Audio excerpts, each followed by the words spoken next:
ఆ, మీకందరికీ తెలుసు, ఈ నెల 2వ తేదీ సీతానగరం పట్టణంలో మనకి కుర్మదాసు కిషోర్ గారి ఇంట్లో హౌస్ బ్రేకింగ్ జరిగి ఒక 18 తులాల బంగారు నగలు అపహరించడం రిపోర్ట్ కావడం జరిగింది.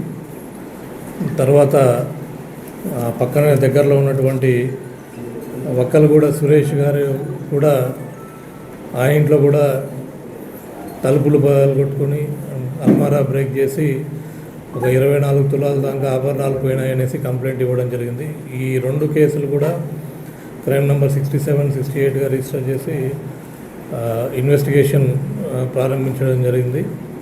సిఐ పార్వతీపురం రూరల్ మరియు ఎస్ఐ సీతానగరం అండ్ మన పార్వతీపురం రూరల్ టీమ్స్ ఫామ్ చేసి, సో దీంట్లో మేము ఇమ్మీడియట్గా ముందు టెక్నికల్ ఎవిడెన్స్ ఆధారాలు సేకరించే క్రమంలో సీసీటీవీ ఫుటేజ్లో ఈ సువాడ సతీష్ అనే అనుమానితుడు అక్కడ దగ్గరలో తిరగడం ఒక ఆధారం దొరికింది. దాన్ని బేస్ చేసుకొని మనం అతని కోసం టీమ్స్ ఫామ్ చేసి వెతకడం జరిగింది. అతను గతంలో కూడా 2020లో అతని బంధువు ఇంట్లో కూడా దొంగతనం పాల్పడ్డాడు. సో ఓల్డ్ కేసు కూడా ఉన్నది. సో అతనే ప్రధాన ముదాయిగా మేము సస్పెక్ట్ చేస్తూ అతన్ని వెతుకుతున్న క్రమంలో ఈరోజు అతన్ని పట్టుకోవడం జరిగింది. CI Ranganatham and his team. So అతను పట్టుకొని విచారించగా సో అతను ఈ 2 దొంగతనాలు కూడా నేరం చేసినట్టు ఒప్పుకోవడం జరిగింది. దెన్ అతని ఇంట్లోనే ఈ బంగారు ఆభరణాలు కూడా మనమన్నీ కూడా రికవరీ చేసాం.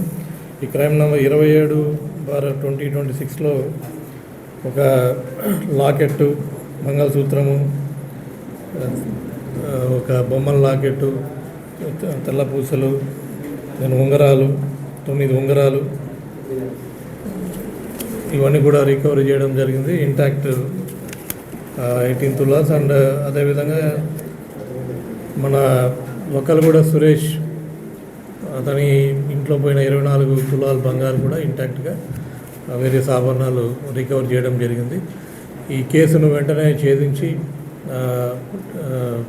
త్వరతగిన బంగారు ఆభరణాలు కూడా, అంటే మామూలుగా ఇవి మనకి వీటిని డిస్పోజ్ చేయడము, తర్వాత కొంత ఖర్చు పెట్టడం, ఇవన్నీ జరిగితే 100% రికవరీ అనేది జనరల్గా సాధ్యపడదు. బట్ ఈ 2 కేసుల్లో కూడా మనకి క్లూస్ రావడము, వెంటనే అతన్ని న్యాప్ చేయడానికి ఎఫర్ట్స్ పెట్టి వెంటనే టైమ్లీగా పట్టుకొని 100% రికవరీ చూపించినందుకు మరి additional SP in charge SDPO Parvathipuram Venkateswara గారి ఆధ్వర్యంలో inspector Ranganatham and SIs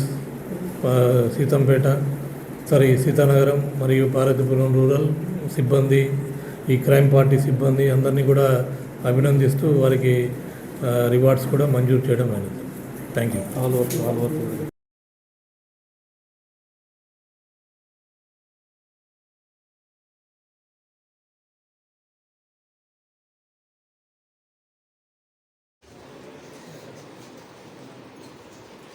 Sure.